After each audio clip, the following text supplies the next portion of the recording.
Слава Україні! Слава нації! Україна! Україна!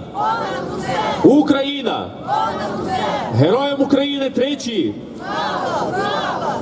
Ворогам України тричі! You can't negotiate with a tiger if your head is inside of its mouth. That is a very important saying that we need to remember.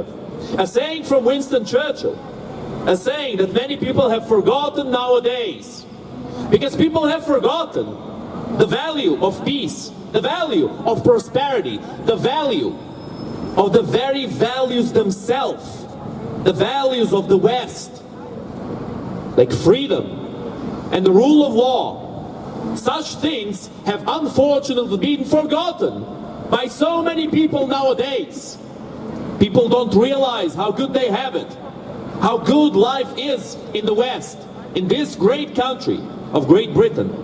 They complain non-stop, and yet people still come to this country because they know that this is where the good quality of life is. However, it's very interesting to see the Russian propaganda machine continuously trying to portray the West as some kind of evil and decadent entity.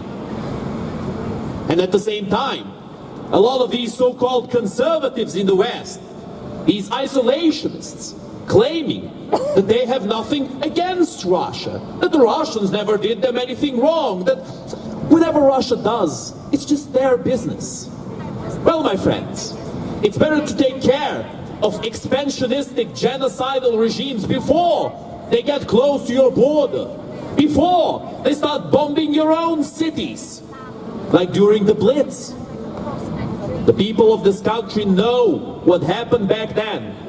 That is why this is one of the countries that supports Ukraine the most. And for that, we say thank you.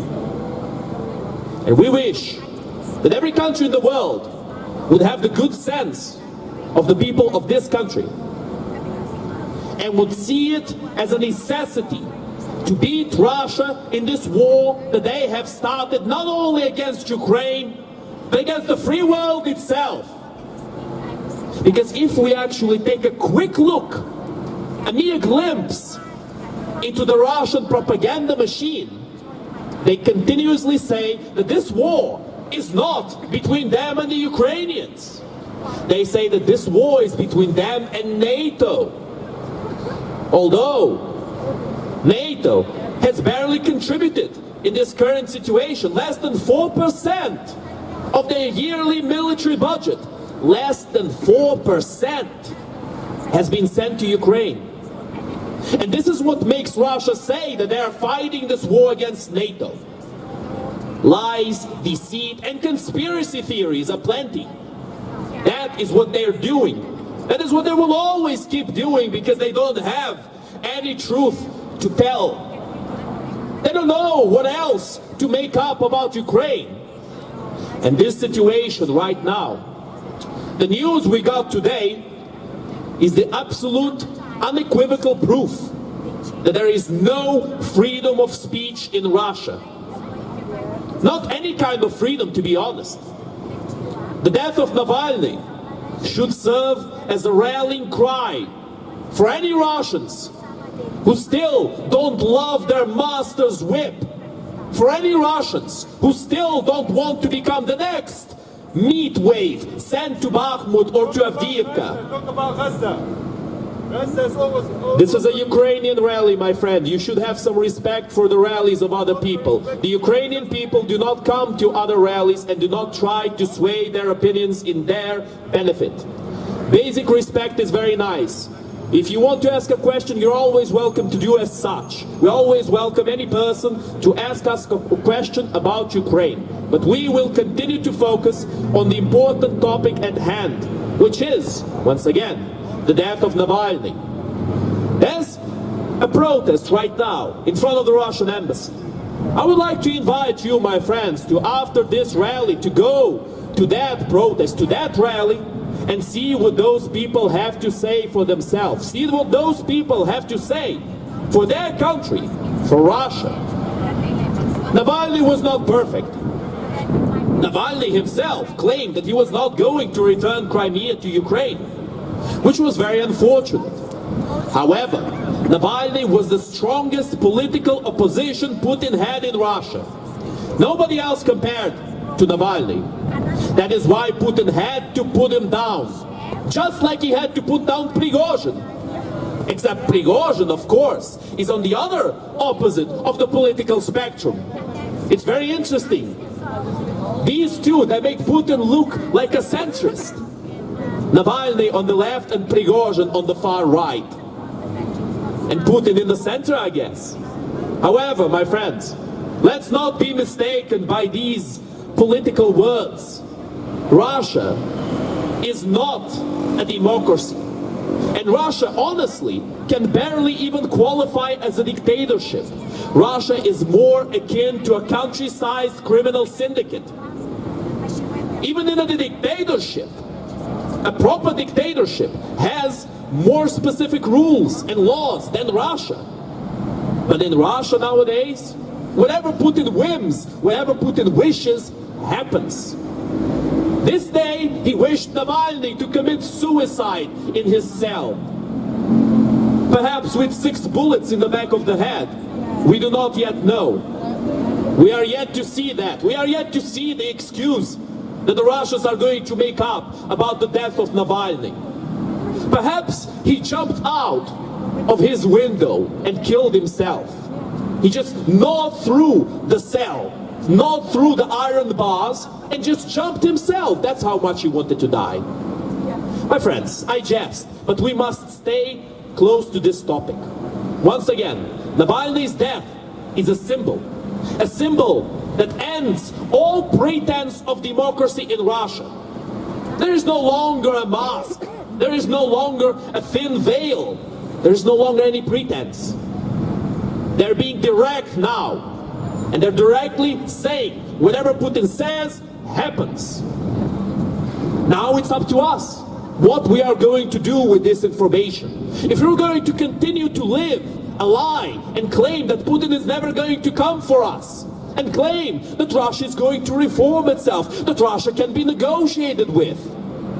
All of these idiotic points, my friends, need to be thrown into the garbage bin immediately. They should have been buried long ago alongside with Prigozhin.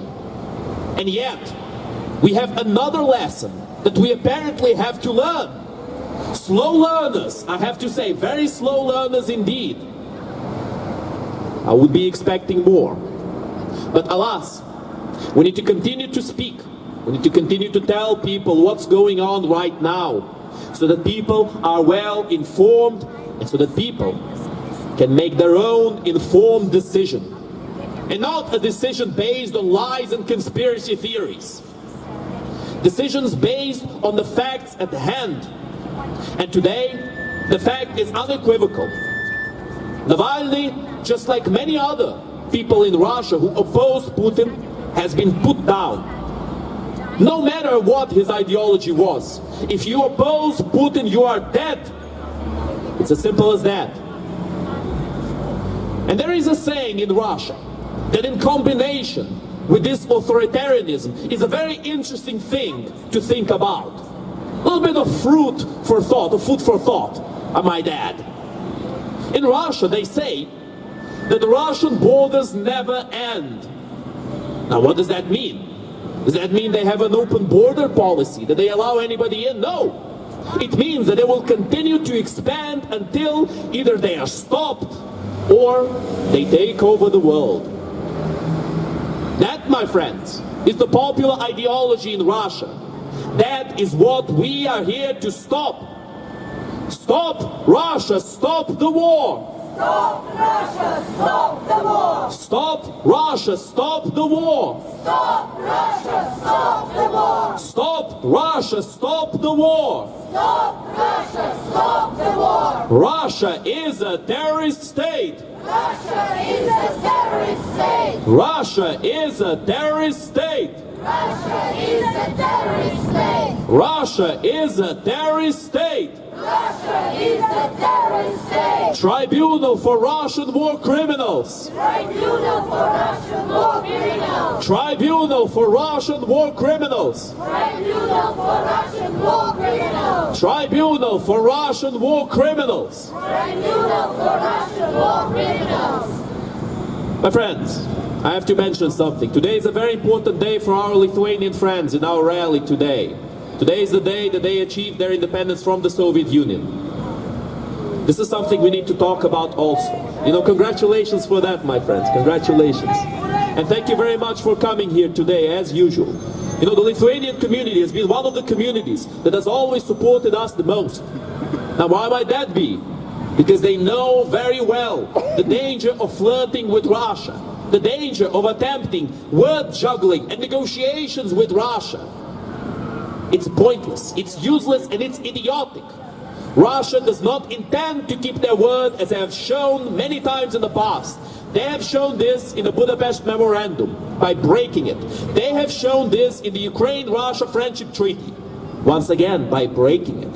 And they have shown this in both of the Minsk agreements, where Ukraine was willing to go for concessions, where Ukraine was willing to give away parts of its land. And yet it was not enough still, because nothing will be enough.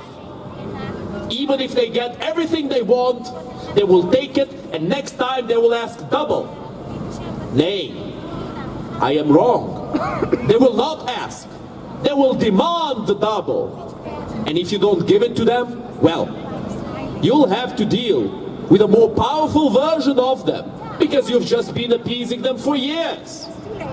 Does that sound familiar, my friends, by any chance? Does that sound like it's exactly the situation that's happening right now? No more. We have committed these mistakes far too often, and we need to learn with them at last.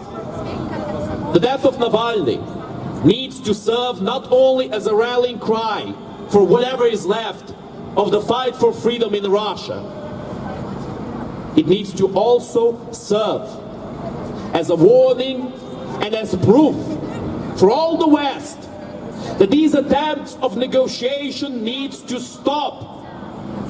No negotiations with Russia. No negotiations with Russia. No negotiations with Russia. No negotiations with Russia. No negotiations.